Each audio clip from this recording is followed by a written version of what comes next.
Olá, queridos amigos. O capítulo 9 de Atos conta a dramática conversão de Saulo de Tarso. Saulo, respirando ameaças contra os discípulos de Cristo, foi em busca deles em Damasco e ali ocorreu sua conversão e seu chamado ministério. A decisão de Saulo de viajar para Damasco em busca dos discípulos de Cristo mudaria para sempre o curso de sua vida. O Senhor Jesus Cristo saiu ao seu encontro e, caindo por terra com a magnitude e o poder da situação, o perseguidor exclamou: "Quem é o Senhor?" O Deus do céu se revelou e a resposta mudou sua vida para sempre. "Eu sou Jesus, a quem você persegue." Palavras gloriosas. "Eu sou o Senhor. Estou indo ao seu encontro. Estou chamando você. Entre na cidade e você será orientado sobre o que fazer."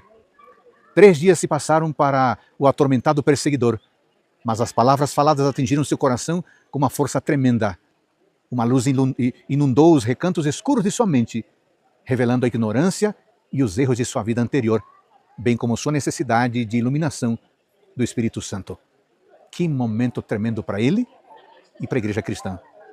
O Senhor, que havia chamado o seu futuro apóstolo, não o deixaria sozinho. Ele tinha tudo preparado. Nada escapa do nosso bom e amoroso Salvador. Então, ele enviou o seu servo Ananias, que com medo e sem entender os planos do Senhor, se opôs.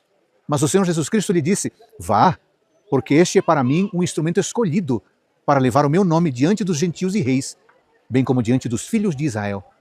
Pois eu mesmo vou mostrar a ele quanto deve sofrer pelo meu nome." Desde o momento em que Saulo começou a cumprir o chamado que Deus lhe havia dado, ele pregou em Damasco, confundindo os cristãos e escandalizando os judeus, que tentaram matá-lo. O capítulo termina com os feitos surpreendentes de Pedro, que, cheio de poder do Espírito Santo, não era mais aquele discípulo medroso, acanhado, inseguro, mas pelo contrário, viajava de um lugar para outro, exaltando o nome de Jesus Cristo, curando os doentes e fazendo as mesmas obras que seu mestre, a ponto de ressuscitar Dorcas. O capítulo 9 do livro de Atos é extraordinário porque reflete a graça de Deus em ação. Foi Deus quem transformou a vida de um perseguidor e o colocou em suas fileiras para ser um missionário. Foi sua graça que transformou um discípulo duro, grosseiro e impulsivo em um pregador corajoso. É sua graça que cura os doentes e os traz de volta à vida. É sua graça que envia o Espírito Santo para guiar o seu povo. É sua graça que quer salvar você e a mim. Amém.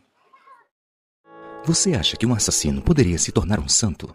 Em 1987, o arcebispo de Paris, cardeal Jean-Marie Lussier, abriu um processo de beatificação de um jovem francês chamado Jacques Fesch, o que levantou um grande incômodo no meio católico por causa do passado criminoso do jovem.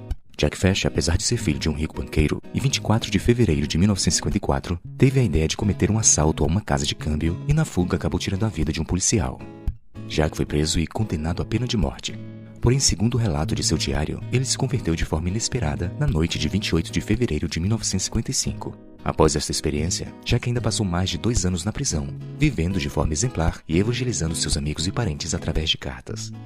Na noite anterior à sua execução, Jacques reconciliou-se com sua esposa e escreveu em seu diário espiritual: "Em 5 horas, verei a Jesus." Considerando todo este histórico, existe um grupo de católicos que acredita que Jacques deveria ser considerado um santo. Porém, outros rejeitam tal ideia por se sentirem desconfortáveis em beatificar um assassino. Quando li esta história, me lembrei da conversão de um assassino que sofreu grande preconceito, conforme registrado no capítulo 9 do livro de Atos. O contexto desta passagem narra a conversão de Saulo, o qual era um conhecido assassino de cristãos. Logo no início do capítulo, Saulo surge pedindo autorização para caçar cristãos e levá-los para a prisão. Porém, no meio do caminho, Deus aparece para Saulo e lhe mostra que o que ele está fazendo era errado. Saulo ficou cego e foi levado para a cidade de Damasco, onde ficou 3 dias sem ver nada. Neste contexto, Deus enviou uma mensagem para Ananias, para que este fosse visitar Paulo. Veja a resistência que ele demonstrou a partir do verso 13. Ananias, porém, respondeu: "Senhor, de muitos tenho ouvido a respeito desse homem, quanto mal tem feito aos teus santos em Jerusalém. E aqui em Damasco, ele tem autorização dos principais sacerdotes para prender todos os que invocam teu nome." Mas o Senhor disse a Ananias: "Vá, porque este é para mim um instrumento escolhido para levar o meu nome diante dos gentios e reis, bem como diante dos filhos de Israel." Percebe a resistência de Ananias em visitar Paulo, mesmo depois de uma ordem direta de Deus? A razão é que, em algum nível, Ananias não confiava que Deus poderia escolher alguém que aos olhos humanos estava longe demais do cristianismo. Porém, Deus surpreendeu a todos ao escolher alguém que jamais seria escolhido pelos homens. Paulo, que era um perseguidor, passou a ser perseguido. De assassino passou a propagar a vida. De inimigo passou a ser missionário de Cristo. Esta é uma história que deve nos ensinar sobre o poder de Deus para transformar aquelas pessoas que achamos intransformáveis. Por isso, um cristão nunca deve afirmar que um indivíduo não tem mais jeito. Talvez a pessoa que você está julgando como um caso sem solução pode ser o próximo missionário que Deus usará poderosamente para abalar o mundo.